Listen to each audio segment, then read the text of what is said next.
Hey guys, I just finished watching Wonder Woman 1984 for the first time and want to give you guys my thoughts on the film. Now, I will keep at least the first half of this video spoiler free. If I do go into any sort of like a spoiler review, I'll give you guys a heads up so I don't spoil it for anyone who hasn't seen it yet. So let's start with the spoiler free stuff. So, what did I think of the film overall? I actually really like this film. I'm not the only one I've heard of that does like it. It didn't get very good reviews when it came out, but I put it on having read all these terrible reviews for it about terrible acting, terrible CGI, terrible story. Sat down, completely open minded for it, and I had really good fun with this film. There were some bits I didn't like, but overall, I really enjoyed this film as a DC film. So I'm not the best at keeping like on target with stuff. I tend to go all over the place and ramble a bit.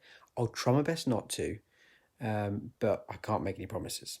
So with this film, let's start with the story. I'm not going to read you the blurb of the story of the film. I mean, you can go online yourself and find that. And I'm not the best at wording things. I'm not the best at reviewing things. I'm just keep it simple. Just tell you what I thought of the film. So let's start the story. Uh, I like the story. I actually found the moments in the film where we're not sort of not no action. The bits where there's no action, where it is you're following Diana and all the story of her. I actually preferred that a lot more than I thought, and more than some of the action bits actually. So the story itself, I found to be very engaging. I found myself wanting to find out what goes on. It felt very intimate, very small scale.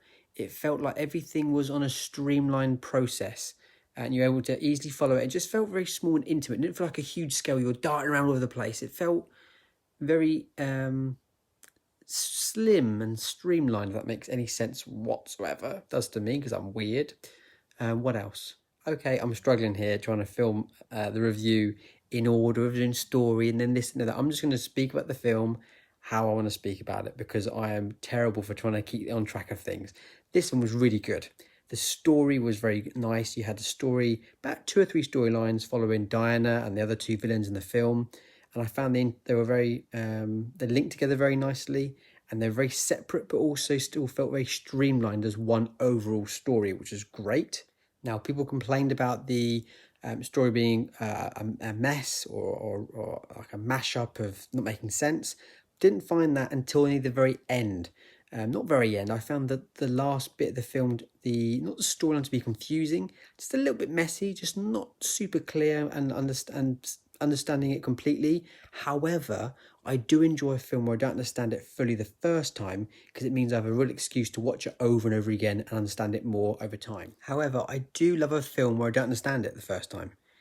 Now, that's not to say I didn't understand the film. I understood the ending of it, the conclusion of the film. But just some of the events that happen in the background and things, and little things that are said or mentioned, I don't fully understand. But I do like that in a film because it means I have a reason to go back and watch it over and over again, get more out of the film, invest in the film more, and get more enjoyment out of the film. Because I do love rewatching films. I do love it. So apart from the review saying that the story made no sense, I don't agree with it. I found the story to be simple to understand, a little bit messy, but looking forward to watching the film again and again, understanding it more next time round. The CGI was another thing that people said was terrible and cringeworthy. No, didn't see any cringeworthy CGI. I was expecting like horrendous, awful CGI. Nope, didn't find any of that at all. Now, sure, there's some scenes where you can see it's green screen or see it's CGI, but doesn't every film have that? I mean, I'm pretty sure I found personally some of the CGI in the original Wonder Woman film, not the original, I mean the first Wonder Woman film with Gal Gadot in it. I noticed an awful lot of CGI in that looking pretty bad, to be honest. But in this film, like I said, apart from the normal CGI you noticed, nothing cringeworthy from what I saw from my eyes anyway. Some of the visual effects actually were pretty nice. Very impressed. I mean, Barbara Minerva's, without spoiling anything, her look towards the end of the film I thought was awesome. I didn't see any issues with it. I thought she looked just right.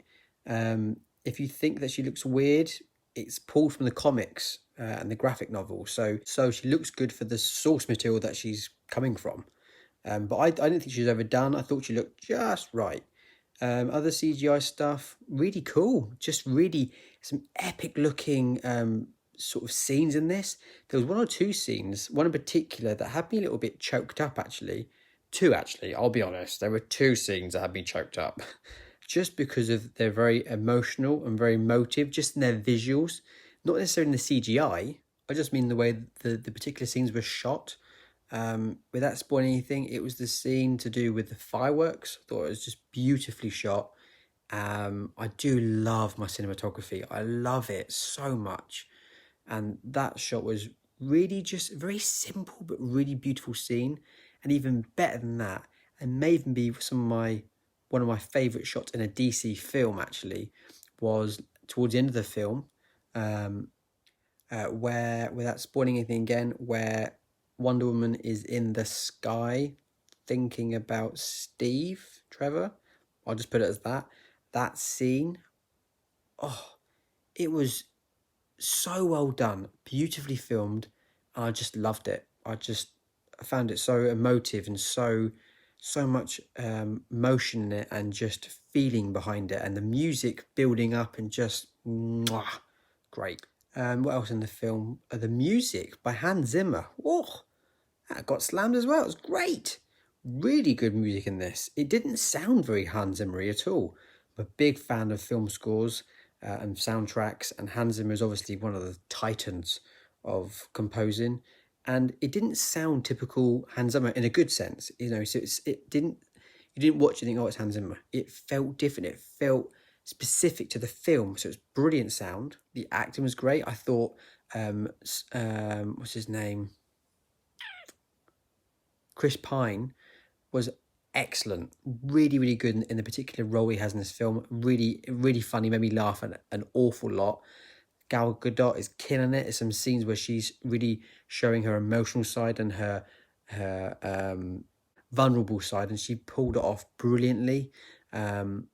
Kristen Wiig, who played Barbara Minerva, she was really good. I mean, she's obviously known for her comedy films, and she does that in this film. And then throughout the film, she changes to a different side. And I was amazed at how much range she's got as an actress. I was really impressed with her in this film. And also, the other guy we've got in this film is Pedro Pascal, the Mandalorian himself. And also, he was mostly the weakest of the characters. That's not at all to say he wasn't good, because he was good in this film. Just he was the weakest of the four people: Gal Gadot, Chris Pine, Kristen Wiig, and himself. What else did I like about this film? And just the action scenes were a little... I think that's the weakest part about the film, actually, was the action scenes. They weren't kick-ass like they were in the first Wonder Woman film.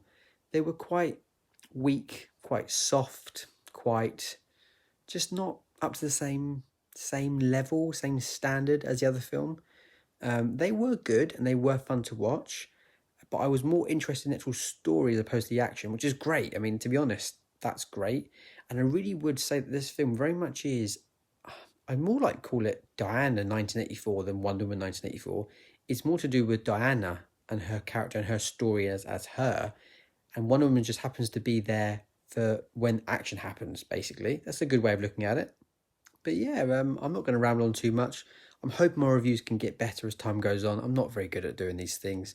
I like to talk about the film, but where I have to film these talking head clips is very difficult to do and get into a flow of things. So, but yeah, I overall, I really enjoyed the film, and I'm happy to watch it again. Looking forward to watching it again and understanding bits and pieces in the back a bit more and in the background a bit more. And I personally didn't find it to be anywhere near as bad as I've heard. I had fun with it. And I just love the story more than the action, which I don't often get with a DC or superhero film. So, yeah, I really enjoyed it. It might be in the minority, but I certainly had fun with it. So, if you have avoided it because of reviews and things, give it a go. Everyone's got their own opinion. And that's what makes these videos and reviews great. Some people may hate this film. Fair enough. Some people like myself may really enjoy this film. I may mention something that others might go, oh yeah, didn't think about that. And then they might like the film more. So I think it's great we all have our own opinion on things, because it helps out others to see what they do like and what they don't like about stuff. And it's great to have your own opinion and be proud of your own thoughts and feelings about something. So thanks for watching. I hope it wasn't too much of a ramble, and I'll see you again soon.